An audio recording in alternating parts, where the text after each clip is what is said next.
جی مطلب رافیل والے مان گئے بھائی، فرانس مان گیا، اب تم بھی اپنی مان، اس کا ایک بڑا نفسیاتی اثر ہے، اور اس میں جو بھارت کا ایک تاثر قائم کرنے کی کوشش تھی کہ اس کو ایئر پاور انوینسیبلٹی 2019 سے وہ یہ تاثر دے رہا تھا کہ آسمانوں کے تو اب ہم حکمران ہو گئے ہیں۔ دیکھیں آسمان اس میں تو ہم نے ان کا یہ تاثر خراب کیا تھا سر، اگر آپ کے پاس جی دیکھیں یہ تھا نا کہ اگر دیکھیں آج جس کے پاس آسمان ہوتا ہے اس کے پاس زمین ہوتی ہے، فضائیہ لیڈ کرتی ہے، فضائیہ کے بغیر آپ ایک قدم آگے نہیں بڑھ سکتے، آپ کے پاس آسمان نہیں ہے، زمین نہیں ہے، اور اس کے نتیجے میں جو آخری بات ہے کہ جو انٹرنیشنل آپٹکس تبدیل ہوئے ہیں کہ پاکستان حساب بھی چکا رہا ہے لیکن دنیا کو دکھا رہا ہے کہ ہم ریسٹرینٹ بھی ہیں، ہمارا ایک ریسپیکٹفل ریسپانسیبل بیہیویئر ہے، ہم پیس کے لیے ہیں، اور دوسری طرف بھارت کا ایک ارریسپانسیبل بیہیویئر، ایک شور جس سے اعتماد کی کمی ظاہر ہوتی ہے، ایک اتنی بڑی طاقت۔ جمیل صاحب، پاکستان کی سفارتکاری پر بھی یہاں بات ہونے کی ضرورت ہے، یو این سے لے کے امریکہ تک ہر جگہ سے، اور پھر جس طرح بھی زیغم صاحب نے بتایا کہ دنیا بھر میں ہر محاذ کو اگر دیکھا جائے تو پاکستان کو اپریشیٹ کیا جا رہا ہے، ریسٹرینٹ کی بات کی جائے، اسٹریٹجی کی بات کی جائے، اپنا پیغام سامنے رکھنے کی بات کی جائے کہ آئیں ہم مل کر بات کرنے کو تیار ہیں۔ اب جہاں ہم آ گئے ہیں، جب امریکہ کشمیر کو بھی مان رہا ہے، صدر ٹرمپ تسلیم کر رہے ہیں کہ اس تنازع کے حل کی ضرورت اور ثالث بننے کو، یہاں سے آگے جو سپیس ہمیں مل گئی ہے ان 4 دن کے بعد، شارٹ ٹرم میں اور لانگ ٹرم میں پاکستان کی اسٹریٹجی سفارتی طور پر کیا ہونی چاہیے کہ ہم یہاں سے آگے بڑھیں؟ وہ کشمیر کا معاملہ ہو، وہ پانی کا معاملہ ہو، یا بھارت کے ساتھ دیگر کوئی معاملہ ہو، شارٹ ٹرم اور لانگ ٹرم مختصراً کس طریقے سے ہمیں آگے بڑھنے کی ضرورت ہے؟ بلٹ پوائنٹ اس کے یہ ہے کہ یہ جو شارٹ ٹرم والا معاملہ ہے اس پہ تو میں آپ کے ایک لمحے میں بتا دیتا ہوں، لیکن یہ ایک مومنٹم جو ہماری لیڈرشپ نے گین کیا تھا۔ Diplomacy is a subset of the politics. Political leadership جس انداز میں پالیسی دیتی ہے اس انداز میں ڈپلومیٹس اس کو امپلیمنٹ کرتے ہیں اور اس کو دنیا تک پہنچاتے ہیں۔ تو اس مرتبہ جس واضح، جس ٹرانسپیرنٹ طریقے سے اور جس صاف و شفاف طریقے سے نکات دیے گئے، جس پر کہ تمام کا تمام محور رہا جو ڈپلومیسی کا، اور جس سے مومنٹم گین ہوئی ڈپلومیسی کی، وہ وہی بات تھی جس میں کہ ہم نے تقریباً 16 یا 17 نکات پر ہم نے جب اپنے سلامتی کمیٹی کے نکات اعلامیے کے طور پر جب ہم نے شائع کیے، اب اس میں ہر چیز بالکل واضح کر کے رکھی تھی، کوئی ابہام نہیں تھا، اور اس میں کیا تھا، اس میں ہم نے بتا دیا تھا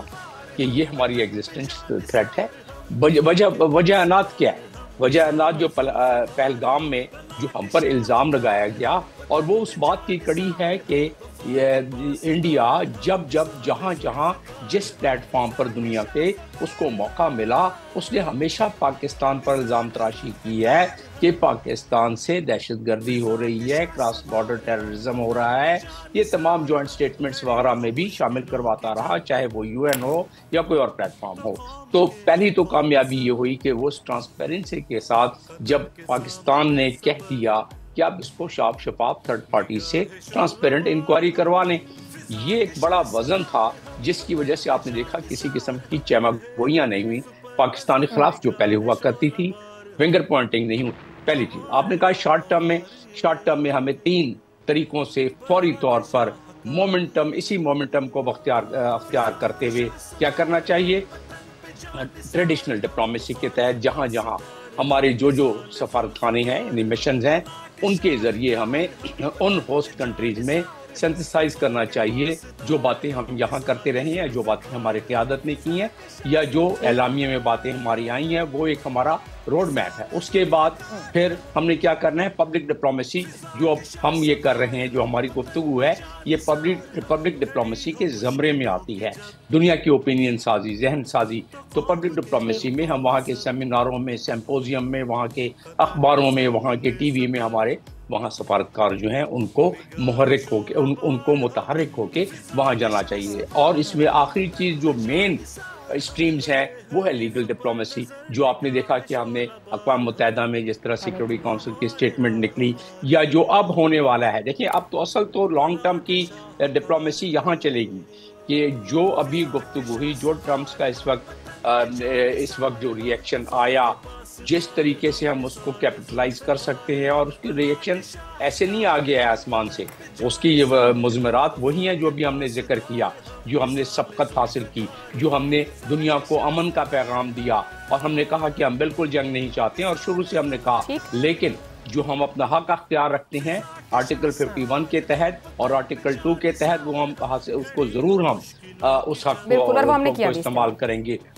جو ہم نے کیا. اور اس کے بعد پھر اب ڈپلومیٹک طریقے سے جو کشمیر کا مسئلہ ہے اور انڈس واٹر ٹریٹی کا ہے، یہ اب اقوام متحدہ کے چیپٹر 7 کے تحت ریزولوشن لا کے ہی حل ہو سکے گا، ورنہ اس درست ہو گیا. اس مومنٹم کو سلو نہیں ہونا چاہیے. آپ درست کہہ رہے ہیں جمیل صاحب، اور آگے بڑھتے ہوئے ڈپلومیسی کے تمام چینلز کو استعمال ہونا چاہیے، یہ فلیش میں رہنے چاہیے معاملہ. شہزاد صاحب، پہلگام جس طرح بھی اوپر جمیل صاحب بھی بات کرتے، دنیا نے ساتھ نہیں دیا. پاکستان ایک ہی پوائنٹ کے ساتھ کلیئرٹی کے ساتھ کھڑا رہا کہ ہم نہیں ہیں، تحقیق کریں، تفتیش کریں، جو مرضی کر لیں. دنیا تسلیم کر گئی اس بات کو، یعنی کہ بھارت کا بیانیہ ریورس ہو گیا، وہ ثبوت کے ساتھ موجود نہیں تھا، اور وہ جو ٹیررزم کا بیانیہ تھا وہاں بھی کسی نے اس کو بائے نہیں کیا. الٹا اب کشمیر کا معاملہ انٹرنیشنلائز ہو گیا، جب خود صدر ٹرمپ اس کو کہہ رہے ہیں کہ اس کو سارٹ آؤٹ ہونے کی ضرورت ہے. مگر بھارت کے اندر وہاں کی بڑی سیاسی جماعت کانگریس اس وقت خود نریندر مودی اور اس کی جماعت کو یہ کہہ رہی ہے کہ آپ بھارت کے فنڈامنٹلز کو نقصان پہنچا رہے ہیں، تبدیل کر دیا آپ نے، چاہے وہ امریکہ سے تعلقات کی بات ہو یا چائنا سے تعلقات کی بات ہو. تو اس وقت بھارت جس پوزیشن میں آ گیا ہے، کیا وہاں پر مسئلہ کشمیر کے حل کے لیے امریکہ اسے مجبور کر سکتا ہے، ہمیں ایک حل کی طرف لے جا پائے گا؟ عائشہ، یہ ایک تسلسل کا پروسیس ہے، یہ ایک دم سے ہم کشمیر کا مسئلہ لے کے نہیں بیٹھ سکتے. لیکن ہمیں ایک چیز دیکھیے، دہشت گردی ہو، پانی کا مسئلہ ہو، یہ سب کے سب، یا کشمیریوں کی انسانی حقوق کا مسئلہ ہو، یہ تین چیزیں جو ہیں یہ صرف کشمیر کی دھرتی کے ساتھ جڑی ہوئی ہیں. تو اس لیے ان میں سے کوئی بھی جب کام کرتے ہیں، ہم کسی بھی موضوع کو پکڑ کے گفتگو کرتے ہیں، اس کا مطلب ہے ہم کشمیر کے بارے میں بات کر رہے ہیں. اب کشمیر کا مسئلہ جب ہم اس قسم کی اس کو ہائی لائٹ کرتے ہیں، ایمفسائز کرتے ہیں کہ بھئی یہ تین چیزیں، دہشت گردی کہہ لو، کیونکہ ان کے نزدیک دہشت گردی ہے، جو کشمیری ہیں وہ تو کہتے ہیں کہ ہم آزادی کی جنگ لڑ رہے ہیں. اگر وہ آزادی کی جنگ لڑ رہے ہیں، میں پہلگام کی بات نہیں کر رہا، نہ میں پلوامہ کی بات کر رہا ہوں. پلوامہ تو پروف ہو گیا کہ ہندوستانیوں نے خود کرایا تھا. یہ پہلگام ہے، یہ بھی ہو سکتا ہے کہ انہوں نے خود کروایا ہو، ہم تو یہی کہتے ہیں. لیکن بہرحال چونکہ اس پہ انویسٹیگیشن نہیں ہوئی تو اس کو فی الحال چھوڑ دیتے ہیں. لیکن کیا اس کا مطلب یہ ہے کہ جو وہ تحریک جو کشمیریوں کے اندر آزادی کی تھی وہ ختم ہو گئی؟ بلکہ مجھے تو یوں لگتا ہے کہ بھارت آج اس مقام پہ کھڑا ہے جہاں پر کشمیریوں کی تحریک آزادی پھر سے ایک نیا رخ لے سکتی ہے، ایک نئی اس کے اندر امنگ پیدا ہو سکتی ہے. تو اگر یہ چیزیں سب اپنی جگہ پہ قائم ہیں تو پھر کشمیر کا جو تعلق ہے وہ کشمیر کی آزادی کے ساتھ بھی ہے، پانیوں کے مسئلے کے ساتھ بھی ہے، اور جس کو آپ دہشت گردی کہتے ہو وہ اصل میں آزادی کے لیے بھی ہے، جو ان کے اندر تڑپ موجود ہے. تو یہ تینوں چیزوں کے لیے کشمیر کا کچھ نہ کچھ ہمیں فیصلہ کرنا پڑے گا، ہمیں بیٹھ کے کرنا پڑے گا. اور یہ کیونکہ ادروائز اس کے بعد آپشن کیا ہے؟ جب بھی آپ اس قسم کی چیز ہوگی، آپ اس نہج پہ پہنچ جائیں گے جہاں پر ایک نیوکلیر جنگ کے دہانے پہ کھڑے ہوں گے، پھر بھاگتے آئیں گے سارے ہمیں سیپریٹ کرانے کے لیے. تو آج اگر ٹرمپ بیچ میں شامل ہونا چاہتا ہے یا امریکہ شامل ہونا چاہتا ہے، اس کو نیوکلیر ایک سائڈ پہ رکھنا پڑے گا، یعنی سامنے رکھ کے سامنے اس کی حقیقت کو، اور اس کے بعد ان مسائل کو دیکھنا پڑے گا. اور نہ چاہتے ہوئے بھی آپ کو کشمیر کا مسئلہ بیچ میں حل کرنا پڑے گا. شہزاد صاحب، قطع کلامی کی معذرت، کشمیر بیس ہے، یہ مستقل ہمارے فورم سے بھی بات ہوتی رہی، آپ سب لوگ بھی بات کرتے رہے. ابھی بھی آپ نے کہا کہ ہر معاملہ کشمیر سے کہیں نہ کہیں جڑتا ہے جب ان دو ملکوں کی بات ہو. صدر ٹرمپ کا کشمیر کے اوپر بات کرنا اور اس کو ہائی لائٹ بنانا اور اس کے حل کی بات کرنا، یہ بھارت کے اندر ابزارب ہوگا؟ اور خود صدر ٹرمپ کی سنجیدگی، اگر آپ کو اس پہ کامنٹ کر سکیں. دیکھیے، میں اس پہ آپ سے عرض کروں، دیکھیے پریزیڈنٹ ٹرمپ کی بات کرنا بہت اچھا ہے کیونکہ وہ صدر امریکہ ہیں، امریکہ کے صدر ہیں، اور امریکہ کا صدر کوئی ایسے بات نہیں کر دیتا، جو وہ بات کہتا ہے وہ پالیسی بن جاتی ہے. لیکن یہ دیکھنا ہے کہ اس کی جو انتظامیہ ہے، ایڈمنسٹریشن ہے، اس کے اندر کس کس قسم کی سوچوں کے لوگ بیٹھے ہوئے ہیں، اور وہ کس حد تک اس معاملے کو آگے لے کے جائیں گے، یا لے کے جانے دینا چاہیں گے، یا ہمیں اجازت دیں گے کہ ہم اس لیول تک بات کو لے جائیں،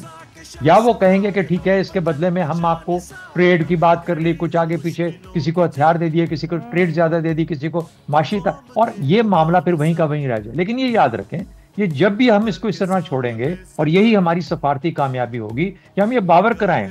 کہ ہر 3 سال کے بعد آپ نیوکلیر جنگ کا ایک خطرہ لے کے دنیا کے اندر گھوم رہے ہیں. یہ لوگوں کو بھول گیا تھا کہ یہ کشمیر ایک نیوکلیر فلیش پوائنٹ ہے.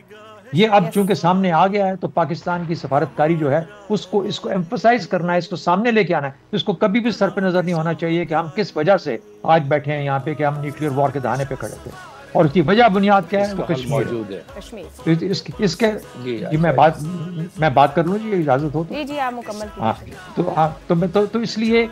تو اس کو کشمیر کے کانٹیکس میں ہمیں سالو کرنا پڑے گا، چاہے انکریمنٹل ہو، ایک کنٹینیوس پروسیس ہو۔ کسی نے وہ ہندوستانی پولیٹیکل لیڈر تھے،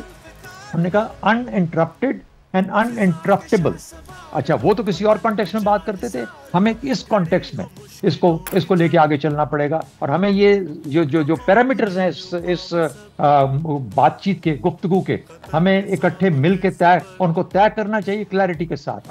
ہم صرف 17 پوائنٹس کو لے کے نہیں چل سکتے، اب مرحلہ اگلا آ گیا ہے، اور اس مرحلے کے اس کی چیزیں لے کے چلنی ہیں۔ وہ سلو آہستہ آہستہ آہستہ آہستہ کام کرنے والے نہیں ہیں، یہ ہاتھ سے موقع یہ بھی نکل جائے گا اور ہم دیکھتے رہ جائیں گے کہ ہم نے وہاں پہ لوز کر دیا، ادھر لوز کر دیا۔ تو میرا خیال ہے کہ اس کو میکسیمائز کرنا اپنے، چاہے ایک پروسیس ہو، چاہے ایک لمبی جتنی بھی سال 2 سال جتنا مرضی ٹائم لگے، لیکن اس سے زیادہ نہیں لگ سکتا۔ پانی کا مسئلہ امیجیٹ ہے، اس کو فوراً حل ہونا چاہیے۔ دہشت گردی کے الزامات ایسے نہیں لگ سکتے، جو بلوچستان میں ہو رہا ہے، جو کے پی میں ہو رہا ہے، جو ٹی ٹی پی کے ساتھ ہو رہا ہے، وہ سب کے سامنے ہے دنیا کے۔ اور اس وقت بھارت دہشت گردی میں کوئی دنیا کے آگے منہ دکھانے کے قابل نہیں ہے۔ کینیڈا اور